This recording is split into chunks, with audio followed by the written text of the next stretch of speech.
ഇന്നത്തെ സ്പെഷ്യൽ ചേനപ്പൂത്തോരൻ. ഈ വേനൽ മഴയായതുകൊണ്ടാണെന്ന് തോന്നുന്നു കുറേ ചേനകളുടെ പൂക്കൾ ഇങ്ങനെ വരുന്നുണ്ട്, പൊട്ടിമുളച്ച്. ഏതായാലും ഒന്നും കളയാറില്ല, എല്ലാം നമ്മൾ കറി വെക്കാറാണ് പതിവ്. ഇന്നത്തെ സ്പെഷ്യൽ ഈ ചേനപ്പൂത്തോരന് നമുക്ക് കുറച്ച് ഇൻഗ്രീഡിയൻസ് വേണം. അത് നമ്മുടെ വീട്ടുവളപ്പിൽ തന്നെ പറിച്ചെടുക്കാം. നമുക്ക് പച്ചക്കുരുമുളക് ഉപയോഗിക്കാം. നമുക്ക് കുരുമുളക് പൊടിയൊന്നും ഉപയോഗിക്കേണ്ട, നാച്ചുറലായിട്ടുള്ള പച്ചക്കുരുമുളക്. പിന്നെ 2 തണ്ട് വേപ്പില, ഒരു 2 തണ്ട് മതിയാവും. നമ്മുടെ നാടൻ വേപ്പിലായതുകൊണ്ട് അതിന് നല്ല ഫ്ലേവറൊക്കെ കിട്ടും. പിന്നെ ഒരു ചെറിയ കഷ്ണം ഇഞ്ചി അധികം കൂടണ്ട, അധികം കൂടിക്കഴിഞ്ഞാൽ കുത്തൽ വരും.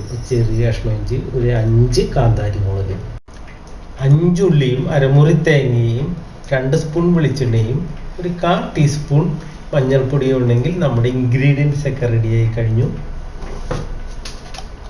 അപ്പോൾ ആദ്യം നമ്മൾ ചേനപ്പൂ ഒന്ന് കഴുകിയെടുക്കട്ടെ. അതിൻ്റെ നിറച്ചും മണ്ണും കാര്യങ്ങളൊക്കെ ഉണ്ട്, അതൊക്കെ ഒന്ന് മാറ്റി റെഡിയാക്കി എടുക്കട്ടെ.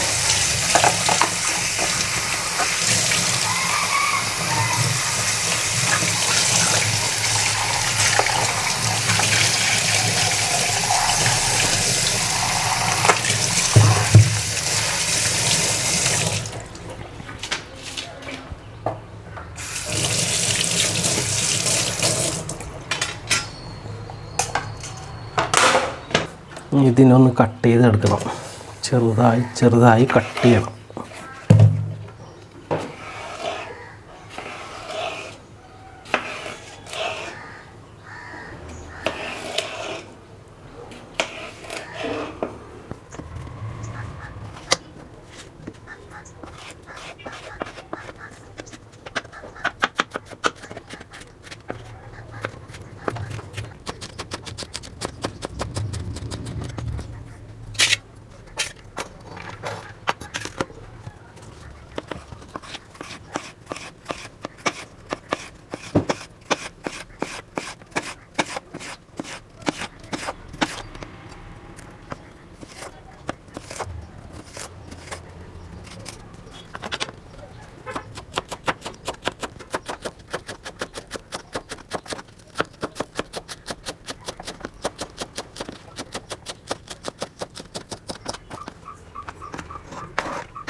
ചേനപ്പൂ നമ്മൾ ചെറുതായി കട്ട് ചെയ്ത് കഴിഞ്ഞു.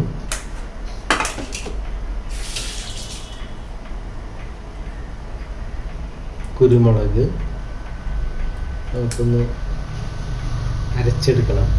അതിൻ്റെ കൂടെ ഒരു 5 കാന്താരി മുളക്, ഒരു ചെറിയ കഷ്ണം ഇഞ്ചി, അത് ആദ്യം തന്നെ ഒന്ന് ചതച്ചെടുക്കാം.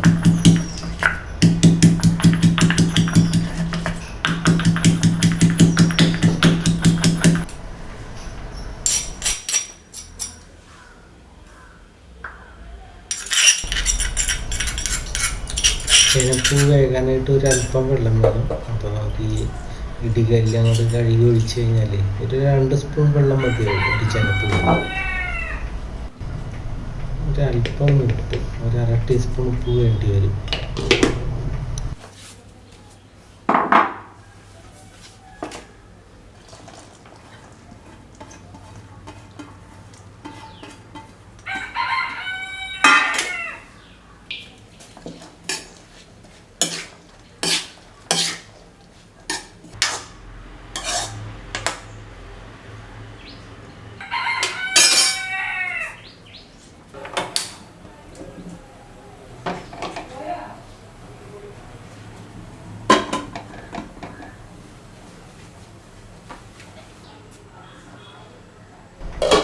ഒരല്പം വെന്തതിന് ശേഷം മഞ്ഞൾപ്പൊടി ഇട്ട് കൊടുക്കാം. ഈ മഞ്ഞൾപ്പൊടി നമ്മൾ ആദ്യമേ ഇടാവുന്നത് എന്താണെന്ന് വെച്ചാൽ വീട്ടിൽ തന്നെ നല്ലോണം പുഴുങ്ങി പൊടിച്ച മഞ്ഞൾപ്പൊടിയാണ്, അതുകൊണ്ട് കുത്തലൊന്നും ഉണ്ടാവില്ല. അപ്പോൾ നമ്മൾ കടയിൽ നിന്ന് വാങ്ങിക്കുന്ന മഞ്ഞൾപ്പൊടിയാണെങ്കിൽ ആദ്യമേ ഇടുന്നതായിരിക്കും നല്ലത്, അല്ലെങ്കിൽ അതിന് കുത്തൽ വരും. അതൊന്ന് ഇളക്കി കൊടുക്കാം.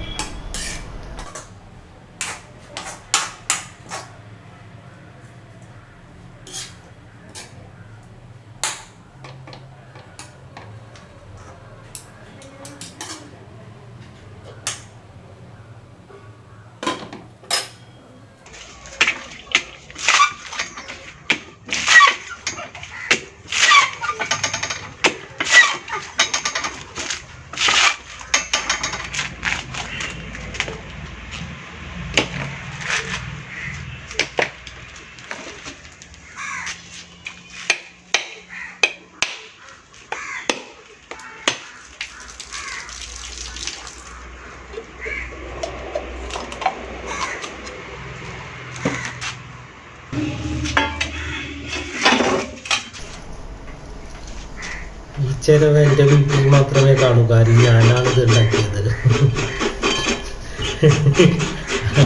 അപ്പോൾ ചേനപ്പൂ നമ്മൾ സ്റ്റവിൽ വെച്ചിട്ടുണ്ട്. ആ സമയം കൊണ്ട് നമ്മൾ തേങ്ങ ചരണ്ടി കഴിഞ്ഞു. ഈ അരമുറി തേങ്ങയോടൊപ്പം നമുക്കൊരു 5 ഉള്ളിയും കൂടി ചതച്ചിടണം. ഞാനിവിടെ ഉള്ളിത്തണ്ടും കൂടി ഇടുന്നുണ്ട്, കാര്യം നമ്മുടെ വീട്ടുവളപ്പിൽ നിന്ന് എടുത്ത ഒരു ഉള്ളി ആയതുകൊണ്ട് തന്നെ ഉള്ളിത്തണ്ടും കൂടി ഇടുന്നുണ്ട്, നല്ലൊരു ഫ്ലേവർ ലഭിക്കും. ഇതിൻ്റെ ഏറ്റവും വലിയ ഹൈലൈറ്റ് എന്ന് പറയുന്നത് നമ്മൾ ഉപ്പ് മാത്രം കടയിൽ നിന്ന് വാങ്ങിച്ചിട്ടുള്ളൂ, ബാക്കി ഇതിന് വേണ്ടി ഉപയോഗിക്കുന്ന എല്ലാ ഇൻഗ്രീഡിയൻസും വീട്ടുവളപ്പിൽ നിന്നെടുത്തതാണ്.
ചേനപ്പൂ തോരൻ വെക്കുമ്പോഴെപ്പോഴും നമ്മൾ മസാലകൾ മാക്സിമം കുറച്ചിടുക. കാര്യം ആ ചേനപ്പൂവിൻ്റെ ടേസ്റ്റ് എപ്പോഴും മുന്നിൽ നിൽക്കണം. മറ്റു മസാലകൾ ഒരു 2 അടി പുറകിലേ നിൽക്കാൻ പാടുള്ളൂ. അതിൽ കഴിയുന്നതും മുളക് പൊടി, മല്ലിപ്പൊടി ഒഴിവാക്കണമെങ്കിൽ ഇത് കൂണിനേക്കാളും ബെസ്റ്റാണെന്ന് ഞാൻ പറയും. അത്ര നല്ല ടേസ്റ്റാണത്. ഓക്കെ, അപ്പോൾ ഞാൻ ശരിയെന്ന് എല്ലാവർക്കും ഞാൻ കഞ്ഞി കുടിക്കട്ടെ. നമുക്ക് അടുത്ത വീഡിയോയിൽ കാണാം. ബൈ.